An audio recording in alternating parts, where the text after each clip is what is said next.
Okay, there are a lot of books that are being published. The next two people after me have published books, one on Scientology, the other ones I'll talk about in a minute.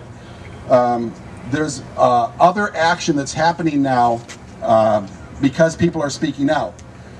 In 4.5 to 5 years ago, I was told by the leader of Scientology, David Miscavige, and his attorney, I was told, and my attorney, Barry Van Sickle, was told that organized Scientology had won the war of the internet, that they had defeated all their opposition. This is 2 years before Anonymous. And I posted on this. It's on Why We Protest, if anybody wants to look it up from the last few days ago. They won, they had defeated the Lisa McPherson Trust, they had shut down the Cult Awareness Network. Everybody that became they defeated the IRS.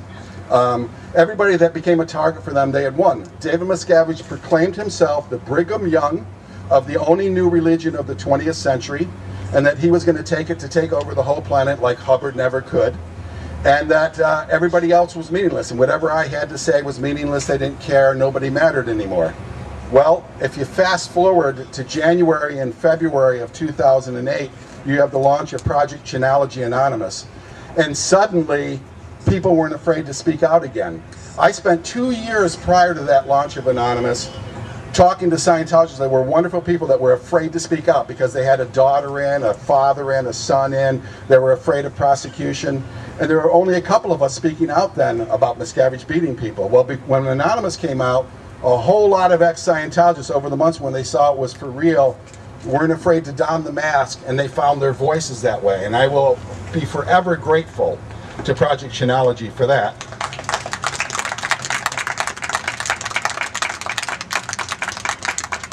The bottom line, I'm going to skip a whole bunch of the rest of this just to get to the other speakers here, but there isn't a way for organized Scientology to hide anymore. I mean, you know, to use a meme, I suppose, you know, there's greater than 9,000 pairs of eyes watching everything they do. There's greater than 9,000 sets of ears listening to everything they do.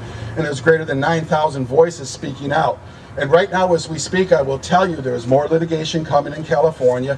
This stuff, 4 years ago, I couldn't get an attorney to take a stand. And then Barry Van Sickle became my friend and attorney, was an exception, and so was Graham Barry. But nobody else would come to the table, right? Well, now 4 labor cases are going on. There's about to be another class action suit filed. Kyle Brennan, who committed suicide several years ago in Clearwater, Florida, that case was dead, right? Well, guess what? It's just been fast-tracked, and that's coming to the forefront now. There's other cases happening. Australia has called for both a judicial and legislative inquiry. A lot of people are sending information to the legislative inquiry. France, fraud prosecutions, things are happening in Belgium.